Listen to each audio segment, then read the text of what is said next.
मग आता टीका केली गेली आणि हे सगळं उघड्या डोळ्याने जळत असताना छत्रपती शिवाजी महाराजांचं मी त्याच्या मागे त्याला कसं काय माहिती. हॉटेल जाळले त्यावेळेस ते त्याच्यात पाहुण्यानं जाळलं तरी त्याला नंबर बी माहीत होते. ते नंबर सांगत होता सगळ्या महाराष्ट्राला. त्याच्यानंतर आता तर म्हणतो 200 पिस्तोलच आणल्यात, तेही त्याला माहीत झालं. याचा अर्थ असा होतो गृहमंत्र्यांनी आणि मुख्यमंत्र्यांनी त्याची चौकशी करणं आवश्यक आहे. कारण तोच हे आता जे रिव्हॉल्वरची भाषा करायला लागला आहे, याचा अर्थ त्याच्याच लोकांकडे देऊन तो काहीतरी घडून आणणार आणि मराठ्यांचं नाव बदनाम करणार, आंदोलकांचं नाव बदनाम करणं, असं काहीतरी त्याचं दिसतं.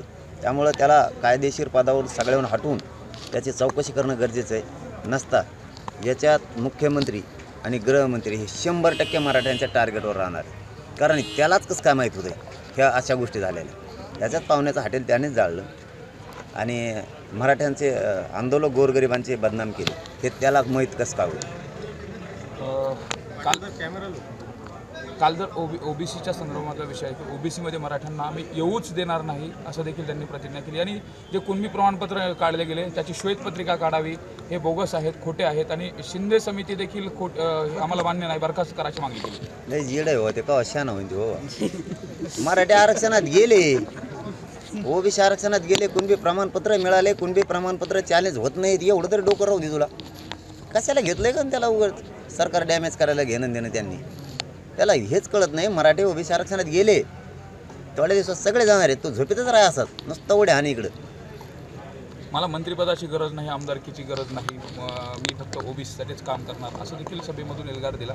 मग नेमकं तुमची काय मागणी असणार आहे, त्यांनी मंत्रिपदाच्या संदर्भामध्ये राहावं न राहावं की नेमकं काय करावं, कसं करावं. त्याला मिळणारच नाही आहे, त्याच्यामुळे तिथं संबंध आहे द्यावा म्हणून. मला घ्यायचं नाही, त्याला देणारच नाहीत. कारण त्याच्यामुळे एक तर सरकार डॅमेज झालेलं आहे, दुसरी गोष्ट ते इतकं बोंबललं ओबीसी आरक्षणात येणार नाही, मराठी ओबीसी आरक्षणात गेले.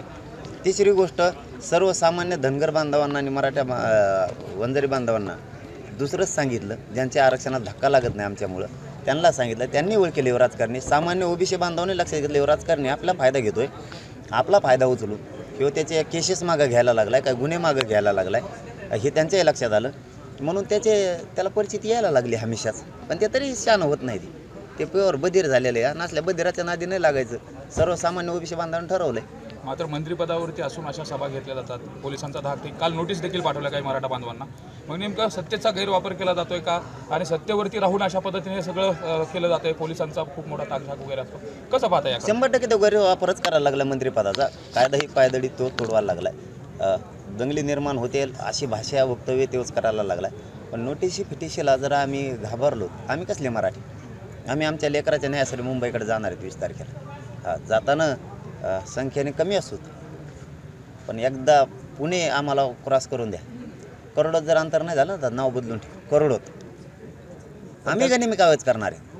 नुसतं सुरुवातीला भली गर्दी जवळ गेल्यावर अर्ध्यातून माघारी आले काही भोका लागल्या म्हणून. एकदा मराठ्याने मांड्या मुंबईत घातल्या आणि ते बी चित्र डोळ्यासमोर आणायला लागले जातात सरकार बी. हे मुंबईत आल्यावर मुंबई कशी दिसत, आम्ही तर सांगितले अशी दिसत, पण ते बी बघायला लागलेत नकाशे काढून. तोंड दिलं म्हणून काहीही बोलायचं का, अशी देखील टीका केली गेली. अजित पवार असतील, इतरांवरती देखील जी टीका केली जाते, इशारे दिले जातात, त्या अनुषंगाने त्यांनी तशा पद्धतीनं वक्तव्य केलं आहे. तेच म्हणणं आहे आमचं सुद्धा. तोंड हे म्हणून काय बोलायचं नाही आणि मंत्रिपद काय गोरगरिबांच्या जीवावरती मिळालेलं आहे म्हणून त्याच ओबीसी बांधवाच्या मुंडक्यावर पाय देऊ नये आणि मराठ्यांच्या तर विरोधात जाऊच नाही. आणि अजितदादांचा विषय घेतला तर मी आधी बोललो नाही, 5 महिने त्यांचा आमचा काही संबंध नव्हता. आम्हाला वाटलं मराठ्याचे मागच आहेत काही गेली, पण ते बोलल्याच्या नंतरच बोललं. मग ते मराठ्याचं असू नये ते कोणाचं असू, मराठा आरक्षणाच्या विरोधात बोलला सोडीतच नाही, मी सोडणार बी नाही, पुढे बी नाही सोडणार. तुम्हाला कोणी बोलायला सांगितलं कारवाई करणार? म्हणजे ही वेळ आली मराठ्यांच्या लेकरात साथ देण्याची, तुम्ही त्या जातीत जाल मला कधी काळी तरी. एकदा त्या गोरगरीब मराठ्यांच्या पोराच्या पाठीवून आरक्षण देऊन हात फिरवायची वेळ आली तर तुम्ही कारवाई करून आम्हाला तर बोलून तुम्ही धमकायला लागलं. आणि मराठी एवढे लेचे पेज आहेत, तुम्ही ते धमकी दिली म्हणून माघारी फिरणार आहेत. मग तर जास्त ताकदीनं मराठी निघाले आता ते बोलल्यापासून. शस्त्राची भाषा केली तर मातीमध्ये मिसळून जाताल अशा पद्धतीत देखील त्यांनी काल सांगितलं. अगं बाबा म्हणा तेच जाऊन तिकडे बधीर आलेले तो शस्त्र काय सांगतो तो बरळत कुठं बी ते तो काय करायचं कर म्हणा जाय. गेवराईमध्ये 2 महिन्यात जालन्यामध्ये 2 महिन्यात 200 हे पिस्टल सापडल्या असं ते म्हणाले. ते सापडल्या कशा सापडल्या त्याचे उल्लेख केला त्यांनी आणि कारवाई करावी अशी मागणी करतात. तेच म्हणतोय मी, याला कसं काय माहीत होतं? याने धंदा टाकला का कोणते पिस्तूल ऐकायचा? त्याला ती बीडची नंबरी का माहीत होती कोणी कोणाच्या घरावर जायचं? त्याला याच्या पाहुण्यानेच हॉटेल जाळलेली एवढंच माहीत नव्हतं फक्त. म्हणजे हे त्याच्यामुळे सांगितलं की मी जबाबदारीनं बोलतोय की गृहमंत्र्यांनी आणि मुख्यमंत्र्यांनी त्याची चौकशी करायला पाहिजे. सगळ्या त्याला कायदेशीर पदावरून हटवून नसता त्याच्यामुळं कायदा सुव्यवस्था बिघडू शकतो. गोरगरिबांचं मराठ्यांचं आंदोलन चांगलं चाललेलं आहे शांततेत. ह्या अशा पिस्तुला त्यांच्याच कोणाला तरी विकत देईल, काहीतरी करील आणि मराठ्यांचं आंदोलन बदनाम होईल, मराठ्यांचं नाव बदनाम होईल. त्याची चौकशी करा.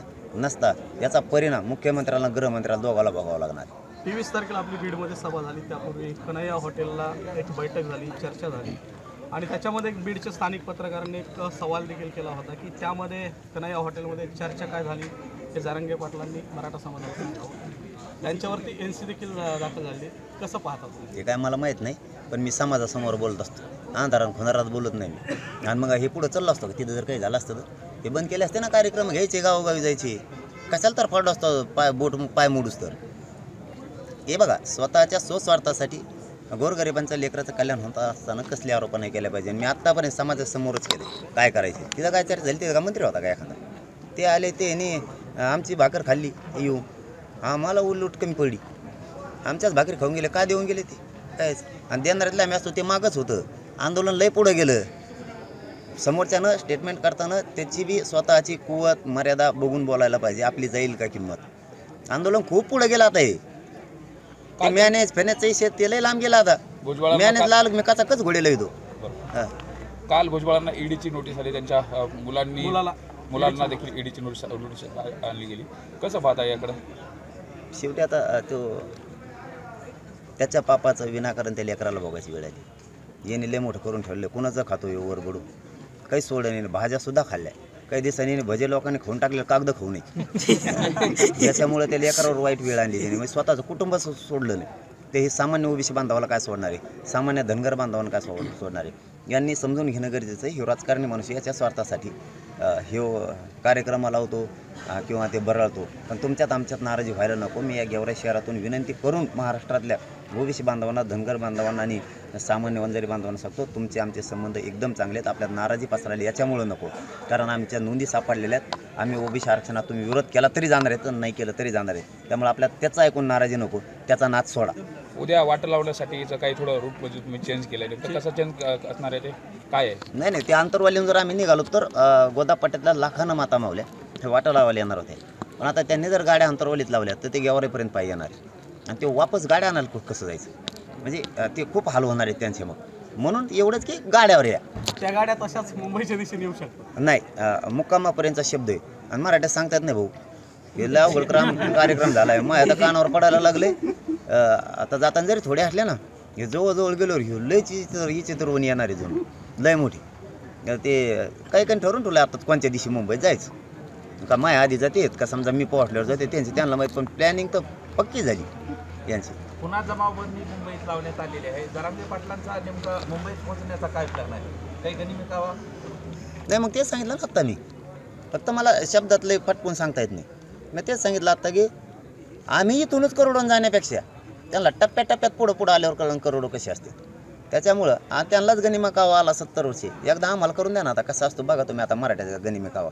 मराठे कसे ताकदीनं करोडोत एकत्र येतात. ते 44 लावली आणि काही केलं तरी आम्ही अगोदर आदर केलेला आहे कायद्याचा.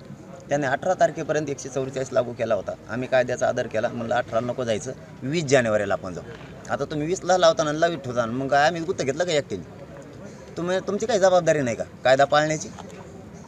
आम्ही जाणार 20ला मुंबईत जाणार, 100% जाणार. तुमच्या अवतीभोवती पिस्टलधारी देखील असतात. असं देखील त्यांनी ते 200 पिस्टलचं उदाहरण देताना म्हटलं. ते लय जीड आहे राव. आता ते कुणी आता ही माझ्याजवळ भर आली या जो काय मला काय माहिती खिशात हात घातला. मला काय माहिती कोणाजवळ काय असतं ती. पण आमच्याने कोणाला हाणले का? काय केलं का?